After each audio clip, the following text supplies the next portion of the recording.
watch you guys, and I honestly, it gives me chills to see what happens here. I'm from the Northern California area, East San Francisco Bay Area, and we don't have this. And I would like to have it at some point. So you guys are doing something just in sharing your stories that literally are changing your lives and the future of other people you work with, or see, or meet. That was not planned. Just so you know, I have nothing planned, but I talk from my heart. You're nothing. You're worthless. You do not belong here. Those are the first words that the world told me. You see that feeling you felt? That's literally how I felt.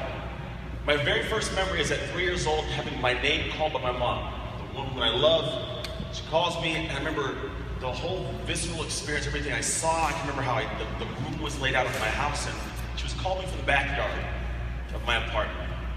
So I got up and I walked outside at 3 years old, and I see my mom. And I'm standing there looking up at her, and she's looking down at me, but she's crying. And I really don't know why specifically.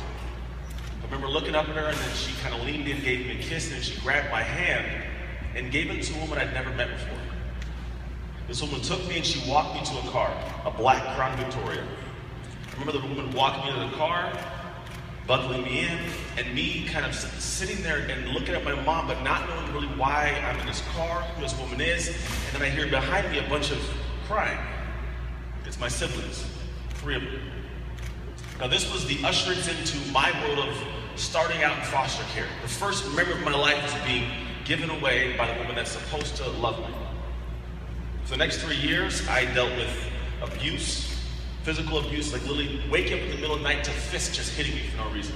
Starvation. There was a house that they were so cruel, they had me in the backyard, and there was like a fence, and there was chickens inside.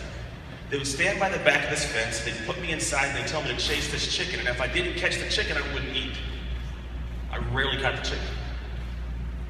The worst house I was at, I remember, was like, it was torturous, and you'd think it was, you know, someone like a parent, but it was actually the kid at the house with me. A little bit older than me was the actual blood son of the woman who was there, and it was Doris, and he would, with the rest of the neighborhood kids, take me to a hill, put me in a shopping cart, and force it down the hill towards a busy traffic street. I'd hit the curb, I'd fall out, I'd be screaming and crying, they'd force me back in, put me to the top of the hill, and do it again and again. The worst one was I remember sitting in front of my house one day, and as I'm sitting there, I feel this pressure on my shoulders. This kid gets behind me, grabs the back of my head, the bottom of my chin, and forces me to lick the bottom of the neighbor kid's shoes until they were clean. I literally can still taste what it tasted like at that time. At this point in my life, I felt like I didn't even want to live. I didn't belong here. At no point was I supposed to be on this earth.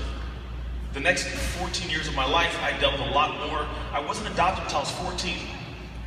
I was eventually moved to a house with my family now, and it was an interracial family, so I'm the only black person in an all-white family, which is why I talk like this. The reality is, it's a different world I lived in. So my big thing I dealt with, and I have a lot of ups and downs. I didn't play in the NFL. I got a college football scholarship.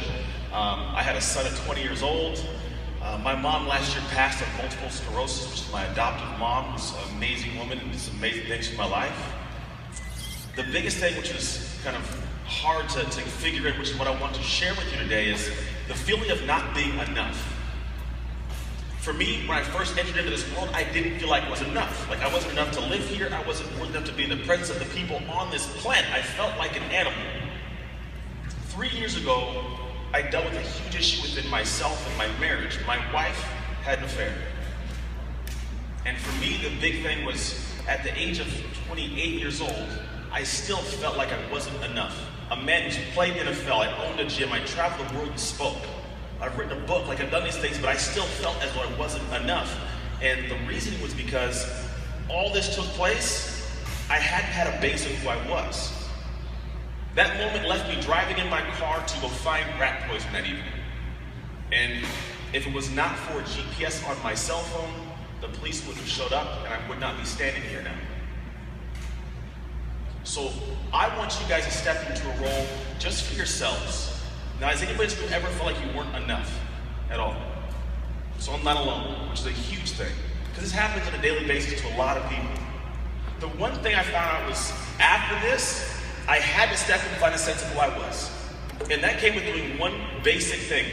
I had spent a lot of my life putting all of my self-worth and my scale of what good enough was in the hands of the outside world. So I let everybody else to pick what was good enough, what wasn't good enough, whatever it may be, but they were the ones adjusting my scale. The funny thing is, there is no scale. Nothing exists. There's no scale that says you're good enough, you're not good enough, you fit over here, you fit here. The solution for me was to step inside and say, what is good enough for me? Today, a lot of you guys had goals you guys set, right? People set some goals in here, correct? So in that, I would urge you to step outside of taking other people's feedback up to what is good enough for you. Because for me, the big thing was I had to know, okay, if I do this, this is good enough for me. And then what happens if the outside world says they don't care about you, they don't love you, it doesn't matter, because at the end of the day, my scale is sound. My scale fits me. And that's the big thing you have to think about, is if my scale fits me and I'm comfortable here, I can progress in the world. The crazy thing is there are people in this room right now who have had great lives. Some have had lives worse than mine. Like, I guarantee you're someone, if we had a good conversation, you've had worse happen in your life than me. But just like Jessica said, there is at no point in time that it means you're not worthy, you're not capable, you can't do things. Reality is you guys have all the control of the world. Nowadays you have technology, you have friends, you have events like this that give you so much more than a guy like me ever had. If you didn't notice, I'm not a girl, so I have different struggles. But the one consistent thing is a sense of feeling like I can do more and be more in this world. I'm gonna ask some of you guys real briefly, in a simple kind of second, I'm gonna count to 3 and I want something to happen. If you have any goal you want, a dream, an aspiration, something you want to do, no matter what it is, you wanna have a better relationship, do you want to have a good job someday, do you wanna graduate from school, do you wanna be in a home where you're stable or be adopted, if there's something you want, if you want that, I want you to stand up. 1, 2, 3. Good. Now here's what I want you to think about. You're now in a room with eyes looking at you. At some point you're gonna leave a room like this and eyes are still gonna look at you. Those eyes that look at you aren't gonna know you, know who you are, and it may not be as supportive as this. If you have an internal scale, you'll feel comfortable. But here's the reality of this. When it comes down to look at of who's looking at you, it doesn't really matter, because in order to be different or do different things in your life, you have to step outside the bounds and be comfortable with this person, because the rest of the world is not going to always be comfortable with you. They have their own desires, their own dreams, and they may not make sense to you. Here's the other cool part about standing up right now. The first step to making a change is taking an action and saying, this is what I want to do. You just now stood up and you said, I have a dream, I have a goal, I have a desire for my life.